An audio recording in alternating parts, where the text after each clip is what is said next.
I'm still letting a couple more in here. Good morning, Brad and Kim. Good morning. Kim is connecting to audio.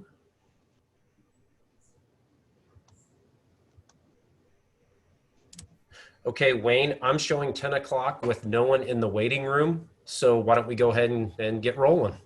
Okay, sounds good. Well, good morning, all. I'm Wayne Coleman with Garmann Miller, and be the moderator for our fourth Leadership Roundtable. Along with me is Doug Rentz, Director of Marketing. He'll assist with the time management, and he will be compiling any questions you may have during the session.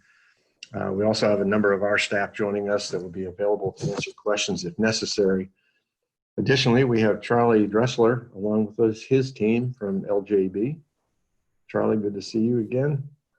Garmann Miller and LJB are hosting today's session. We'll have three main agenda items to discuss.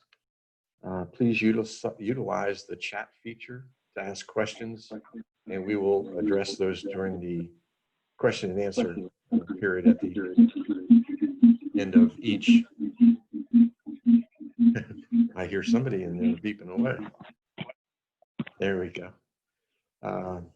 So we'll address those at the end of each agenda topic. We'll also provide contact information as part of the last agenda topic. A bit of housekeeping. I'm sure everybody's familiar with Zoom, but as a reminder, please mute your microphone when you're not speaking to minimize the background noise. And we will be recording the roundtable, and we will send out the link to each of you should you need to drop off early on the call. And now, our first item on the agenda is Dr. Amy Crouse, Superintendent from Loveland Schools, joining us. She will share what steps her district took in preparation for a fall opening of their facilities. Dr. Crouse, welcome. Thank you.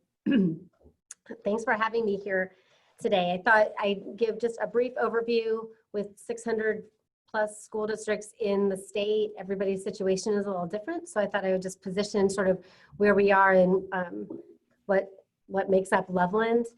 We are a suburban school district. We serve about 4,600 students, grades pre-K through 12.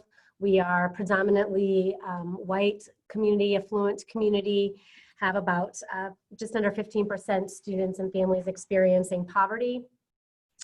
We are positioned in 3 different counties. So we have that sort of health department, multi-county thing going on. And we have 6 aging buildings. I am 20 plus years in leadership, 20 plus, won't be specific about that, in educational leadership in a couple of different states. This is my 6th year here in Loveland and my 3rd in the role as superintendent. Loveland's positions down in Southwest Ohio, outside of Cincinnati, where I am extremely fortunate to have a very collaborative group of superintendents that I speak to regularly, either in a group, either a scheduled group, informally, or can pick up the phone. So I have a very strong collaborative support system, and we have a great relationship with the Hamilton County Public Health System. They meet with superintendents every week to talk to us. So just as some perspective as to where I sit and the assets that I have at my disposal for our decision making. We did contract with LJB to help us with our pandemic planning. One of our the struggles that we have in Loveland is I have a credibility issue and a resource issue. We are coming off 2 failed levies, one including a major bond issue to replace our buildings, repair our buildings, because some are as old, one is as old as 80 years.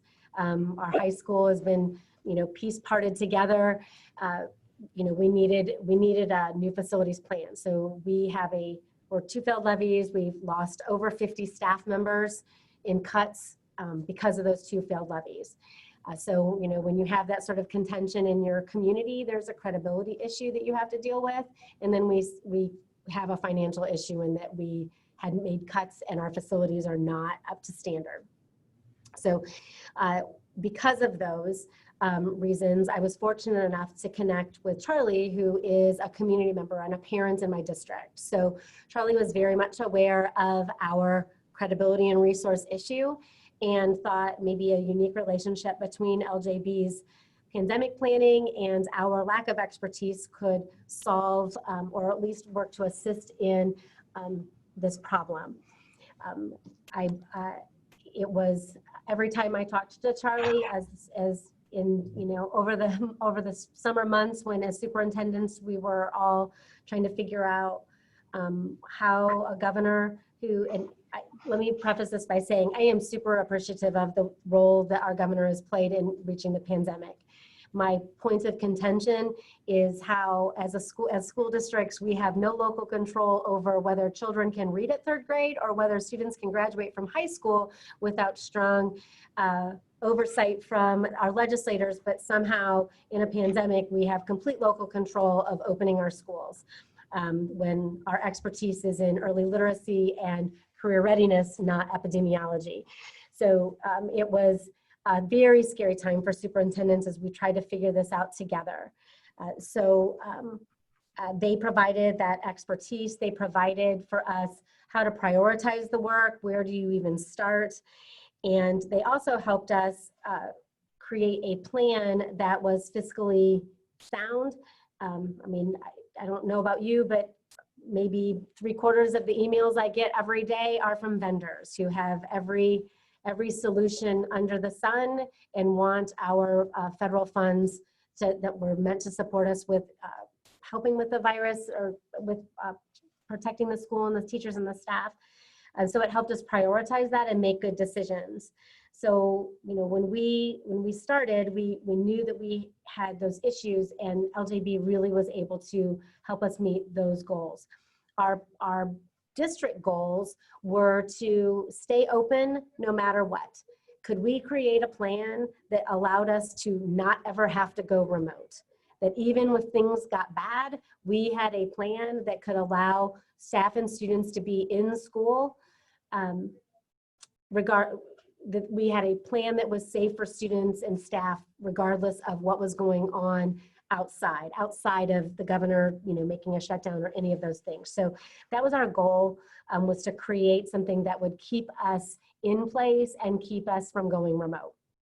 So that partnership, their ability to come in, and when I say quickly come in, I think LJB stretched themselves to a speed that is probably not normal. They really helped us flip into a proactive educational way of delivering instruction within the pandemic, communications, all of it. So it was a very successful partnership. I would say some of the highlights that I want to highlight, some of the things I want to highlight as successes is we developed very quickly, we're able to educate and develop an expertise either personally and with our staff about how to implement the bundle. How do all of the different things that we know are working in schools, how do they work together so that if one is not in full force, like distancing, how can we tighten up on some of the others, and helped us really learn about this sort of Swiss cheese notion of how do we keep things from getting through. That has been extremely helpful in helping us make decisions as things have changed, because we had that baseline understanding of why we chose to do things and why did they, what was the safety reason for choosing to do those things. And we were able to apply those in different areas. They did help us evaluate our facilities, like what does space in our classrooms look like? How did they help us dispel rumors of things we thought were a good idea, like we're gonna have everybody eat in the rooms because the cafeteria is unsafe. Nope, actually, here are the reasons and the safety reasons why moving kids to the cafeteria make more sense, and help us implement those things and then communicate to our teachers and families. So they helped us make smarter decisions. They also helped us save some money, and that, you know, we were doing the initial, we're going to close down for one day and do a deep cleaning, and helped us understand how that wasn't necessary. So our return on investment was clear from the start. They helped us check all of those boxes for what we tried to achieve. So all that said, what we implemented for the first 9, we are in week 9 of school, we've been in the hybrid model. So we have been at 50% capacity in all schools since the first day of school. What that has done is we've been able to not have as many close contacts. I did want to report on how many close contacts we'd had in quarantine, but we have a little football team problem right now we're dealing with that happened outside of school. But we have quarantined from in school. We had several on the bus. We had an issue on the bus that we had to quarantine some students, and we have had 1 in-class quarantine. The rest of all of our cases, which mirror everyone else's in the state, for not a ton of positive cases showing up in school, but predominantly at high school, we have not had to quarantine students for things at school. We've had some athletic things and that we've all experienced of, you know, choices that families have made. So that has been very positive.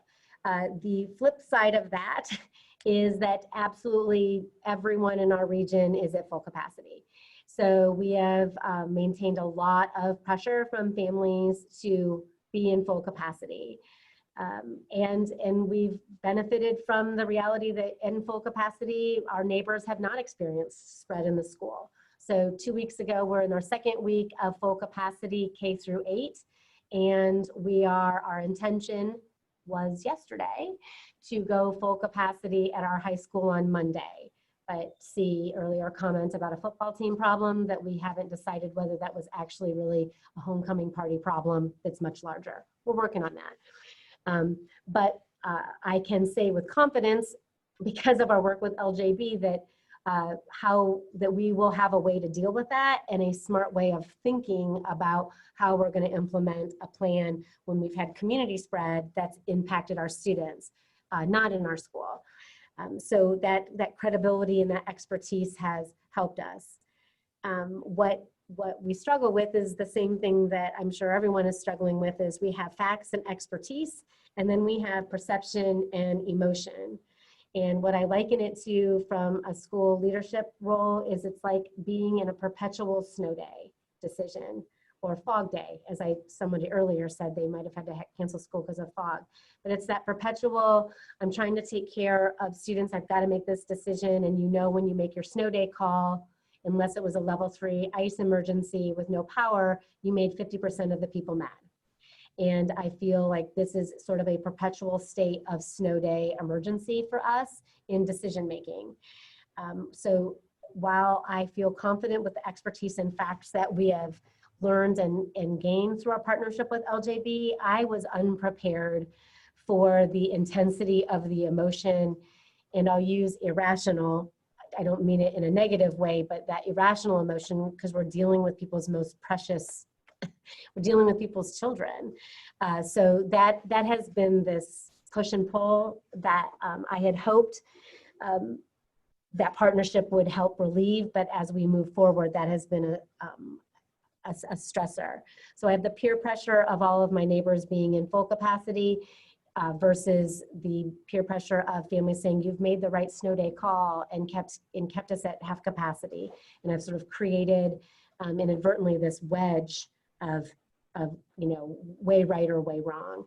As a, I'm not sure it's a lesson learned. It's a reality of where I am, and perhaps you're in that similar reality. Another struggle that I have had is in communication, and we never get that right. We can never do that enough. But it has been, I've been challenged with being factual versus having empathy in my communication, and understanding that this is hard when you want to be factual, and some people wanting X equals Y in black and white decision-making skill or reasons, when we all know this is just it's like a snow day. It's very gray. We have to make decisions that we think based on the evidence that we have at the time. And the final comment I would make is that I wish I would have focused a little bit more on how we were going to prove academics were in place while we were spending so much time proving that we had something safe. That's something that I'm eating now with families saying that the hybrid model, students were not getting the same level of academics. We've since done our winter benchmark and have now evidence that our students have not fallen behind significantly, even since the shutdown. I wish that I'd been a little more proactive in thinking through that so that I could have had more academic facts to challenge the peer pressure around the hybrid. I believe that the hybrid model is the right way to be in. And I believe personally, as me, Amy, mom, expert, whatever, that hybrid is the best way to go. But the reality of running a school district is we serve our community, and our community is demanding full capacity. So I'm struggling with that push and pull. What I'm grateful for is the knowledge and expertise that I gained from LJB, we all gained from LJB, in that at least our decision making in catering to the needs of our specific community. We know that we are doing the best we can given that expertise. So we're tightening up on other things. So it has been, I mean, in a world that there are no right answers, no wrong answers. Which way, Monica? You helped me with this. You helped me rephrase it, and I wrote it down, and now I'm getting it wrong. There are no wrong answers. You didn't make a wrong decision. Thank you. You made the right decision at the time with the information that you had. And I was, you know, we've been in our region, we've been really careful because we get compared to each other. Well, this school district's doing this, and this school district's doing this, and we are really protective of one another. Of everybody makes the best decision they can with the information that they have at that time. And I know that everybody's feeling like, well, you know, I did this and that somebody else did it better than I did. And the truth of it is, you know, we're all looking at each other's websites and we're all calling each other, trying to figure out the way it is. We're all in the same boat. But, you know, I'm not in any better position than any other school district is at this time at all. But I am so grateful that I chose to invest some of our dollars in gaining some outside expertise from a credibility and resource perspective. That of all of the decisions that I've made, to me, that was the wisest, that I can fall back on it. So that's sort of our story and how we opened, and, you know, still every day's an adventure. Thanks. Well, thank you, Dr. Crouse. It's, I know all of the superintendents have gone down probably similar paths. And like you said, there was no handbook for this one. So I'm sure a lot of trial and error and a lot of questions that you know, kept them up at night. But we appreciate your insights on this. Anybody, I didn't notice that there were any questions in the queue, but anybody have any comments? Maybe Superintendent Charlie? Yeah, Wayne, just something that I've been able to observe in seeing the work that Loveland City Schools did is they did prioritize safety at the beginning of the year. And so they have that hybrid model that they're confident in, right?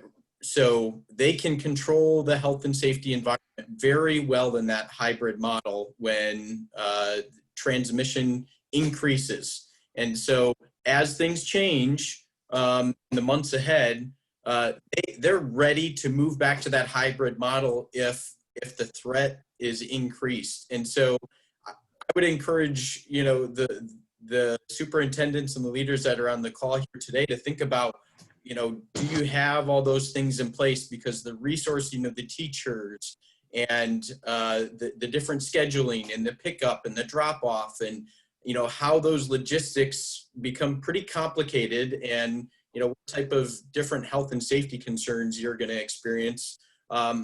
If you have that model in place and you're ready to go when that conditions change, that will help you alleviate a lot of stress. That's a good point. So we reorganized resources in ways that, because we did it for that long, we were able to like, oh, that didn't work. And we were able to do sort of first day of school, that first week of school that you normally do. Like, for example, our hybrid model for K4 was half day. And our hybrid model for 7-6-12 is A/B schedule every other day. And so that's a transportation issue that we worked out. We prioritized some education. We knew that our youngest learners, we wanted them to be in school every day. And we felt like, from a mask wearing perspective, that they didn't have to wear their mask as long. We made that decision for a lot of reasons. But so we prioritized our face-to-face instruction at K4 around reading and English, or reading and math rather. And so we did not offer specials in elementary school during the hybrid, and we moved those specials teachers to help implement hybrid in 7-12. So we had to work through that with our unions. We had to work through all of that. And now that we're back in full capacity, then now we're offering some level of specials back there. So we're ready to, we know who fits where to flip that. You know, what our principals are working on now is, can we do that by Monday? Like, not necessarily this Monday, Charlie, no panic, but like, you know, if we know things are escalating and we want to flip into hybrid, because is it all in place that we can be like, press the button, Monday we're back in hybrid, everybody knows where to go, these are the bus routes, that sort of thing.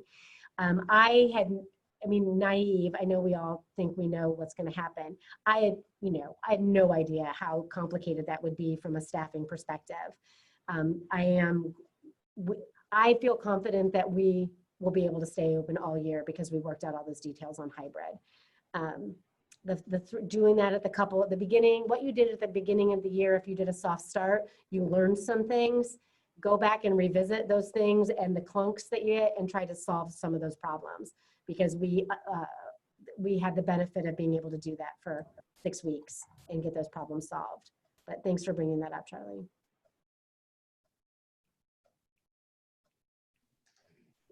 Great information.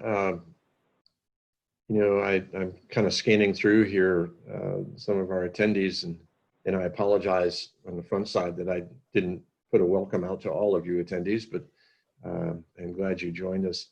I noticed that John Wesney from Centerville Schools, and John, you know, listening to Dr. Crouse, you're a very large district, and the reason I'm calling on you, kind of pulling you into this discussion, is that I remember in one of our other roundtables you mentioned you had like 128 buses. You have a lot to contend with just on a daily basis, or even in a morning, of how you coordinate everything. How has that worked out, and how does it kind of relate to maybe what Dr. Crouse is talking about? Thanks, Wayne, and I just want to say thanks to Dr. Crouse. It's just always interesting to hear what other districts are doing, so I appreciate you sharing that information. It's a challenge, Wayne, when it comes to you know, our classified staff, our food service, our transportation departments, and that's where we're probably seeing our biggest challenges right now. So a little bit of history with Centerville City Schools through all of this. We decided to start remote for the first quarter, and so all of our students started remote online learning, and we pushed really hard to get all of our kids back starting second quarter.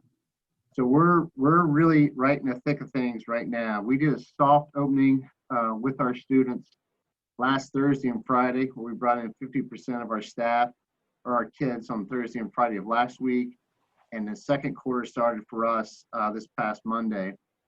So we're doing something very similar to a lot of districts here in Montgomery County. We have kids coming in on Monday and Tuesday. Wednesday is an all remote day for everybody in the district. And then we're back in session with all of our students on Thursday and Friday.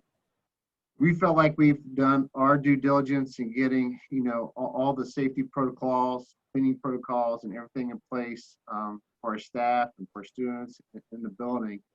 But the biggest challenge that we're seeing right now, and it's kind of unusual for us, I think, because we've had all of our staff in, all of our drivers have been working for us first quarter, whether they're driving for non-publics, we've had our preschool kids in, we've had smaller groups like our career education students in first quarter. But the biggest challenge that we're having is our staff. We have staff that are now either have been ill or they've exposed somebody, and we've had quarantine issues, and it's really been a challenge. I spent a lot of time this week at our transportation center on the radio talking to buses to make sure we have kids getting picked up at the right location. And, I was in there with 3 other secretaries. We had no experience in being in the transportation office, answering phones during the height of getting kids to and from school. So part of what we're really looking at now is what I've been using the term cross-training even more. We try to cross-train most of our staff, but we've got a lot of people in administrative positions that are doing custodial work, they're doing food service work, they're doing transportation work, and on one side of it, it's really been great, and it almost gives me chill bumps because I think about how great of a team that we have, that people are coming together to try to make this work the best we can, and that's been the best part of the last couple of weeks for us. But it's a total team effort to make this happen, and so far, we're getting through it. I appreciate your comments. Thanks, John. Yeah, we do have a question from Tanya Bray. What if Ohio goes to purple? Will Loveland remain hybrid?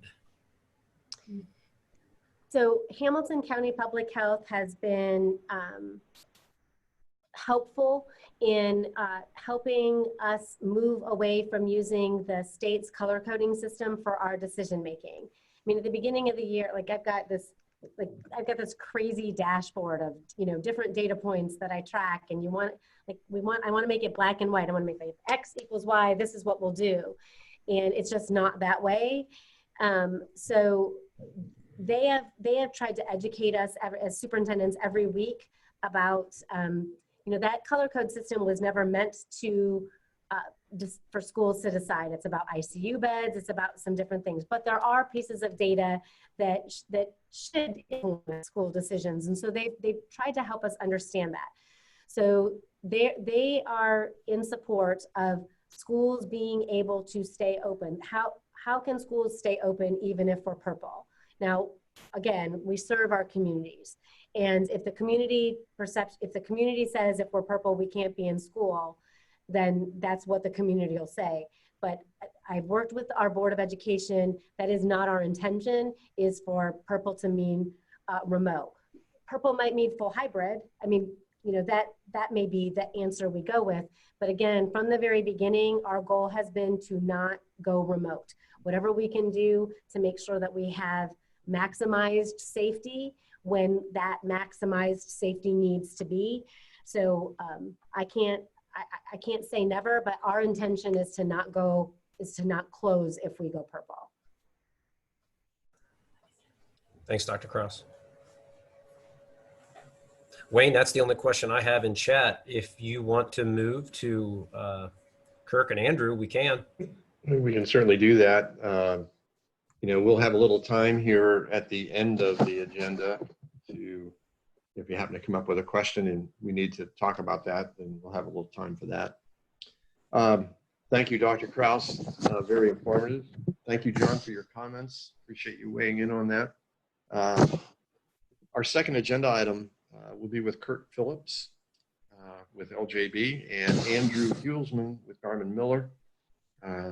They'll discuss specifically issues to consider as we enter the winter months. It's kind of a broad spectrum here for you guys, but I think you'll do well in bringing your professionalism to bear. So I'll have each of you define your professional roles. Kirk, go ahead and take it away. Great, thanks a lot. So I work at LJB. I'm the Health, Safety, and Environment Practice Leader. So in that capacity, we're an engineering firm that specializes in delivering safety solutions from an engineering perspective. And in terms of pandemics, while they don't happen in the United States very often, pandemics are happening in other regions of the world on a fairly regular basis. And I've been the primary consultant with a number of them, to include a Japanese encephalitis outbreak in schools in Japan quite a few years ago, the US response to the Ebola pandemics in Africa over a number of years, and how we maintained and kept not only our individuals supporting that pandemic, but also keeping their infrastructure working during the pandemic. And with the flu pandemics that hit Asia, specifically Thailand, in significant amounts. In all these areas, we've worked to make sure that those communities were able to continue to have their functions working and have flexibility. One of the great things about all this experience is we have the ability to anticipate those future challenges because we've lived through this many times and understand what those critical functions are and what's really challenging to deal with, because while a lot of it you can figure out on your own, there's a few areas that become a concern. And just as we heard in some of the comments about critical people, being able to utilize folks in ways that you maybe had not imagined you would can generate a lot of flexibility. So we bring that flexibility to our clients and also help them to be able to achieve their goals while not wasting a lot of money, because it's really easy to waste a lot of money in this area.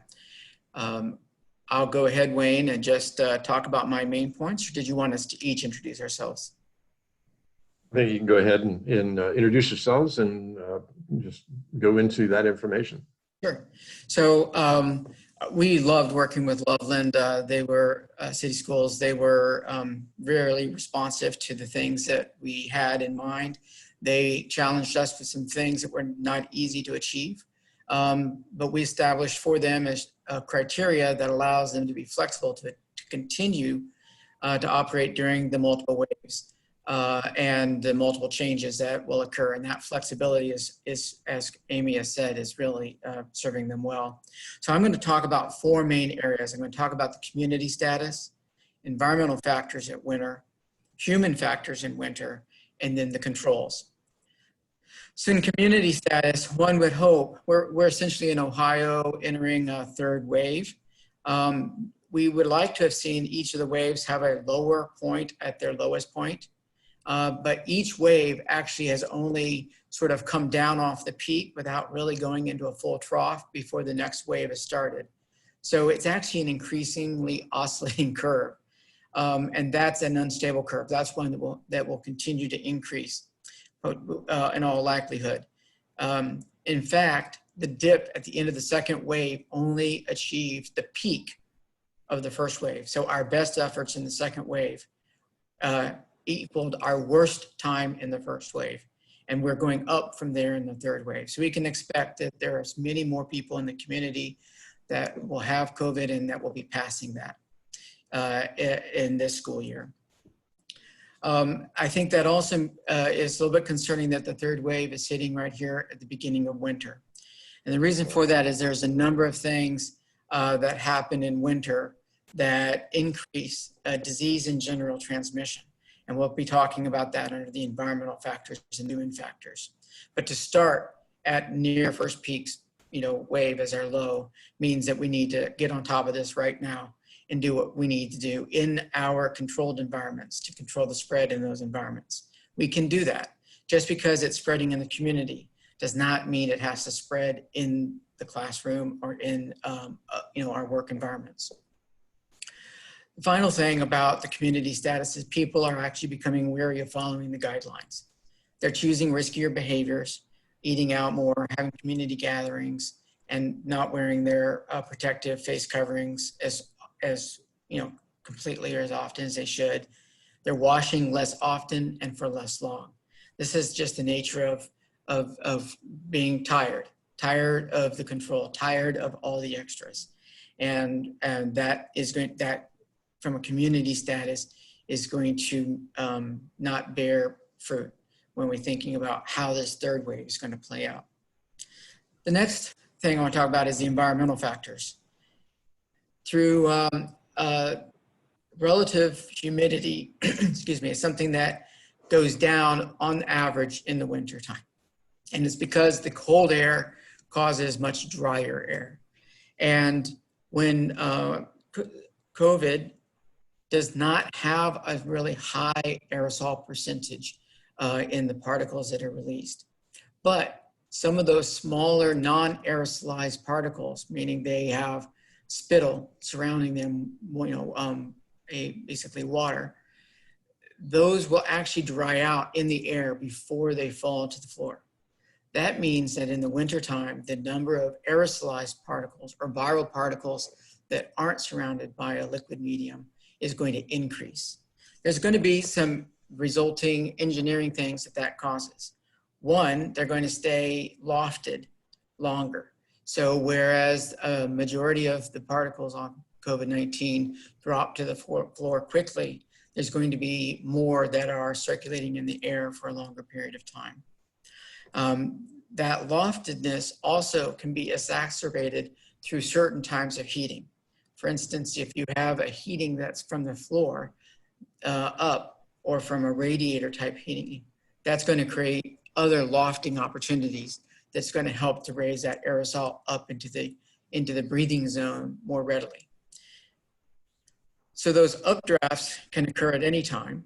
And we can also create fans or believe that we need to have some cooling because we have too much heat, and that can allow us to move those aerosols around as well.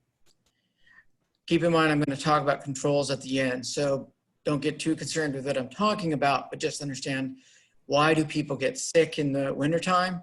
These are the reasons. The final thing is that we don't fully understand why, but many viral particles actually survive better in a dry environment, meaning that those that do go out onto surfaces and those that are in the air are liable to last longer and be what we call viable or able to cause infection. This would be a concern from people that are touching something that has viral particles on it and then touching their eyes or the mouth, their mucous membranes, where they can transmit disease. And all the viruses respond slightly differently, so we have to look at some other studies. The latest study in 2012 on SARS-CoV-1, which is the most closely related viral agent to SARS-CoV-2, actually is one of those viruses that survives better in dry environments. And in fact, it survives the best in a humidity around 40 to 50%. That's a humidity that is regularly seen in our buildings in the wintertime. And it survives even better if the humidity goes below that. It's ideally a humidity in the 60% range, and ASHRAE, which is a body that recommends ventilation for buildings, says 65% at a high is ideal.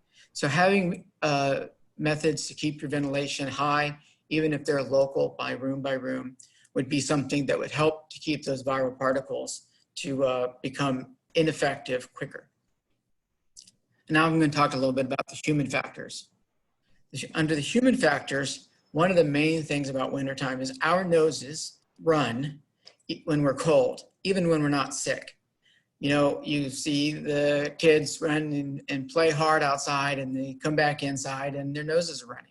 This is just a response of the body, the membranes and the sinuses to that cold air and the response to that cold air. And so with that runny nose, whether they're doing, that they're coughing, whatever, if they're sick, they're going to be touching their nose more frequently and then potentially touching other surfaces that others can touch. They also, if you're not sick, you're liable to touch something that's dirty and then touch your nose. So we have to realize that in the wintertime, we're going to be, that's going to make us want to touch our faces a lot more frequently. The second thing that makes us touch our faces a lot more frequently in the wintertime is that dry skin is itchy skin. And in the wintertime, we oftentimes get much itchier skin because of that dry environment. And so while we might be being told, don't touch your face, and if you've all been watching each other in this video, we've all been touching our face, that's going to happen more frequently. The next factor is huddling. we see other animals huddle in the winter, but we as humans huddle as well. We huddle when we talk. We actually close the gap between us when we speak with each other. And we have to be more cognizant of keeping that gap. But we also huddle in other ways. We huddle by choosing indoor activities versus outdoor activities, where we might have achieved some of our closeness by doing a shared activity outside. We'll choose to do a shared activity inside to achieve that closeness we need as humans. And that's liable to close that distance too close. The final thing about human factors for the wintertime is holidays and our need to fill that family togetherness or that community togetherness. We're going to increase our exposures to other community members during those times, and we're not going to have control over our students while they do that. And for each person that they come into contact, that's actually increasing the risk by factors that are polynomial, because each of those individuals have multiple people they're being exposed to, and this disease has a normal or an R naught infectivity rate that is already polynomial or goes up by logarithmic functions, not linear. So what do we do? What are the controls that we could take as a group? Understanding all the controls, and I'm not going to be able to cover all of them here, but understanding controls in a way that you can apply them in a layered approach, as Amy mentioned. We talk about the Swiss cheese. You don't have to have every control in place at all times. What you have to have is enough controls in place so that the path of the virus to the secondary person is interrupted. So think of each layer of control as a layer of Swiss cheese with a hole in it. And you want enough layers so that no holes line up together. So I've already mentioned, and there'll be more about your ventilation systems in the next speaker when Andrew talks, but try to increase those humidity levels in your buildings. Next is keeping all the things that you've heard, going on with a greater degree of efficacy than might be happening after we've been in this for 9 months. That would be 6 foot distancing, face coverings that are covering the mouth and the nose, not touching your face covering once it's been placed on your face. So that would mean a properly fitting face covering. Limited close contact with anybody, not touching your face or eyes, frequent hand washing, and washing for long enough periods of time. We need to be extra vigilant in these controls, and we need to institutionalize our decisions to actually inform others and work together as a community where we highlight when somebody could do something better and let them know, and not feel afraid to tell them that they could improve what they're doing, and desire and ask of others to let them know if they see something that you're doing. Oftentimes we don't realize some of the habits that we have that we're needing to break. We also need to increase our opportunities critically at certain times to keep ourselves clean and stop getting our environment dirty. So if you have a recess period or people coming in from outside after having maybe arriving to school, you should implement some type of a control where everybody has a required bathroom break where they blow their nose and then wash their hands and then start their day. And also regular periods of time where, since you know they're not going to be able to stay in compliance for long periods of time, that you increase the periods at which you demand or require that they do a use of a sanitation or wash their hands in order to tamp down the viral particles.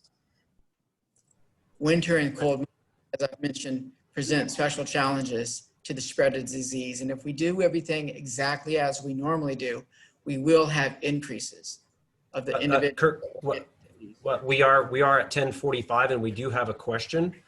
Dr. Ken from Salina asks, do you have a recommendation for us to be proactive regarding opening school buildings after the holiday season and all of the family parties which will be occurring? So for the proper controls, what you will end up having is additional people, and you can expect additional people after the holidays to be sick. But if you have proper controls, they won't spread that to others. If you're concerned with the ability to maintain proper controls, having a period of time after the holidays are over before you bring folks back would be one of the layers you could add. Okay, thank you. 14 days, really, 2 weeks. To stay on task here, we are at 10:45. Andrew, do you want to introduce yourself and talk a little bit about your side? Absolutely. Thanks, Doug.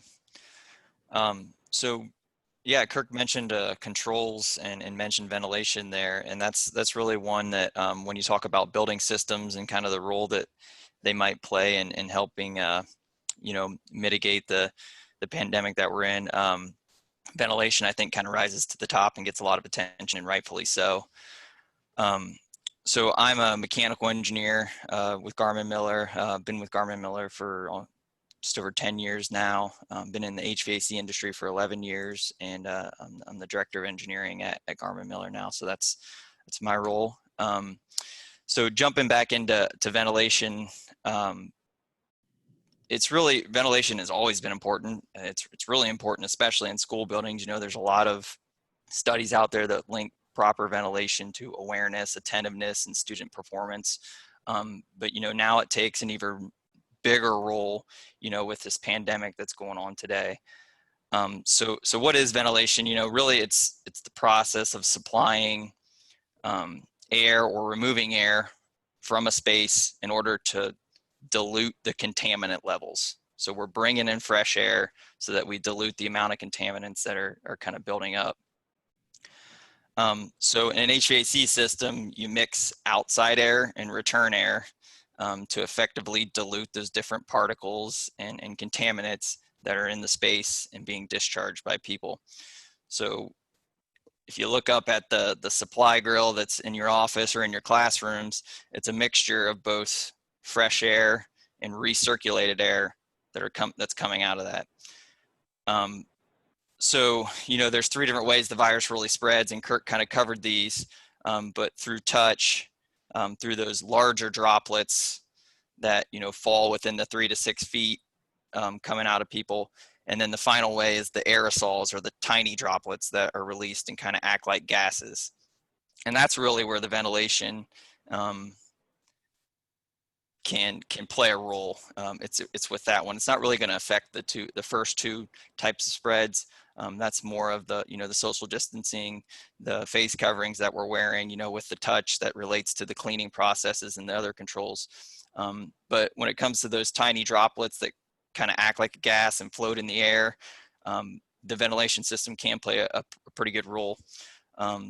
So why not? I guess I talked about. It's a mixture of outdoor air coming in. Why not just bring in 100% outdoor air? It would, why take the risk of recirculating air and recirculating contaminants to the people in the spaces? Well, the answer is it's energy. Your gas and electricity bills would suffer pretty mightily if you started bringing in 100% outdoor air to all your spaces.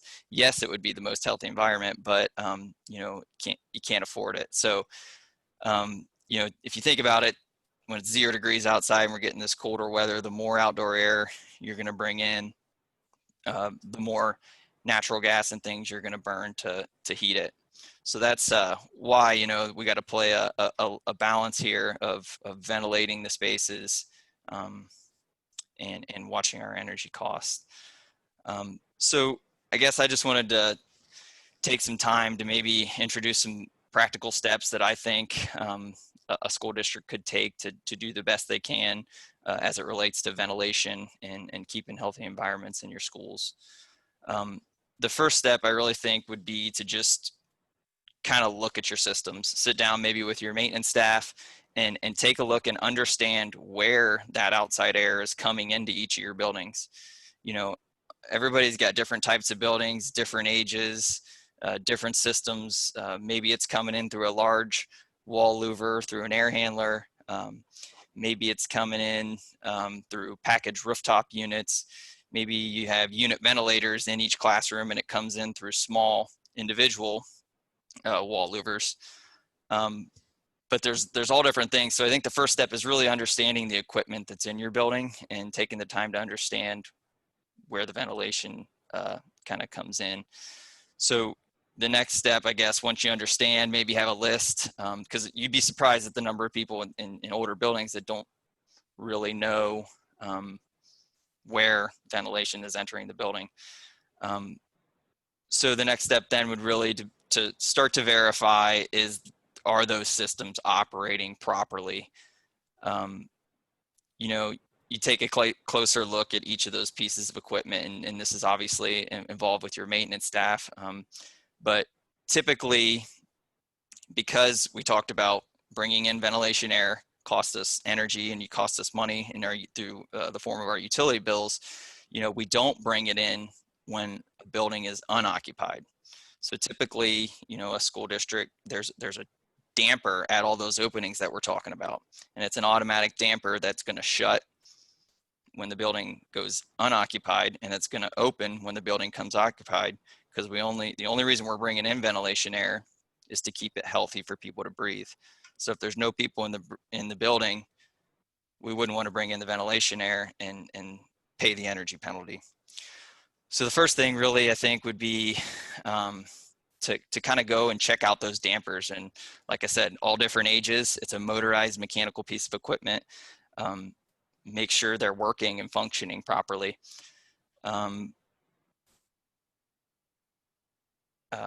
So, you know, I guess the next step then, once you determine that those systems are operating correctly, you know, what tells those dampers to open and close is usually a control system. And in that control system, there's schedules. So I guess one of the first takeaways from this would be, you don't want to, and it's a pretty widely accepted recommendation, you don't want to shut your ventilation air off the minute people leave. And you don't want to turn it on right as people are arriving. Basically, you want to extend those occupancy schedules. So typically, an occupancy schedule that I see in a school district is, you know, 7 to 4. They'll start bringing in that outdoor air right at 7 when teachers are starting to arrive. And usually, you know, the building's pretty filtered out by 4 o'clock and they're shutting it off. And that's to keep, you know, paying that energy penalty when it's not needed. So a recommendation I would definitely have would be at least increase that by 2 hours before and 2 hours after. Some people are recommending just run it all the time, but that's going to allow you to flush out more of those contaminants and more of those aerosols that, as Kirk mentioned, as we get in these colder months, they're going to hang around longer, and the virus likes this drier weather. So it's going to be more viable. Andrew, I do have a question. How often should you change Merv 13 filters? The person who asked the question said we're using Merv 8 before COVID. It's really going to just relate to monitoring it. Typically, the Merv 13 I see replaced 2 to 3 times a year, but it kind of depends on the amount of traffic and you know, the amount of dirt and dust and how clean the facility is and things like that.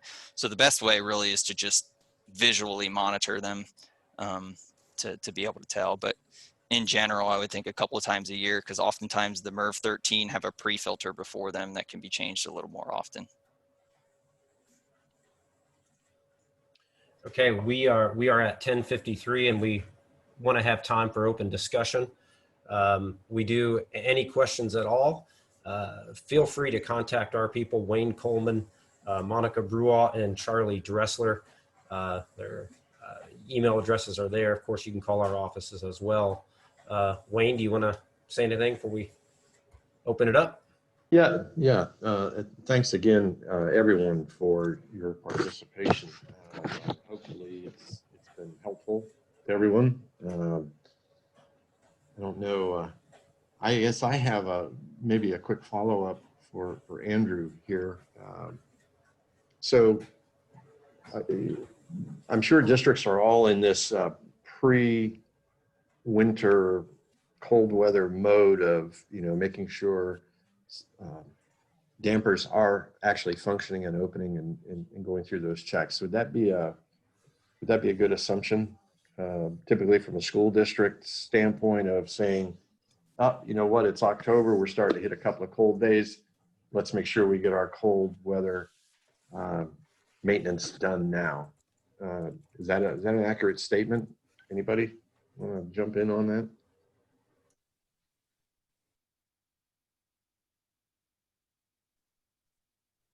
Okay. Then I I'll mean, keep Wayne, I think in my experience, yeah, that districts typically take steps. A lot of Okay. times it's related to their boiler systems. You know, it's a cue to check their boiler systems. I don't know that ventilation and dampers maybe get as much attention as the boiler systems, but it's fine. The only reason I bring that up is that I can remember brand new schools opening. You know, this would be before,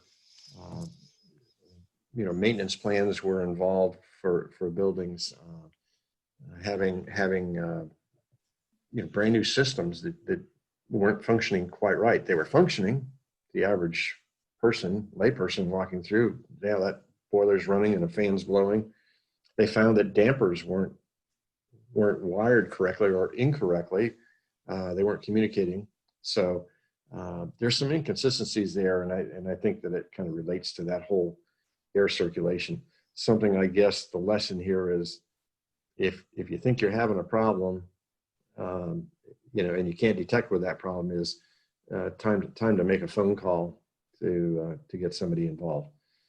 Did you get another? Wait, I've got a question? question for the group here.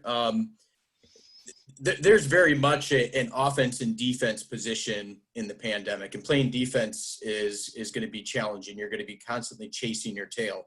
What are the things that the group are doing right now to stay on offense? I think that'd be helpful to see what are the scenarios or situations that you think are going to be challenging in the future, and how are you playing offense in those? Yeah, that's a great way to put it.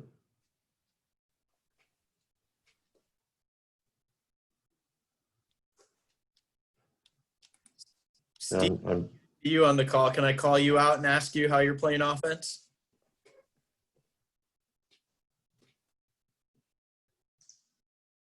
I've got you on mute yet, if you can get the audio on.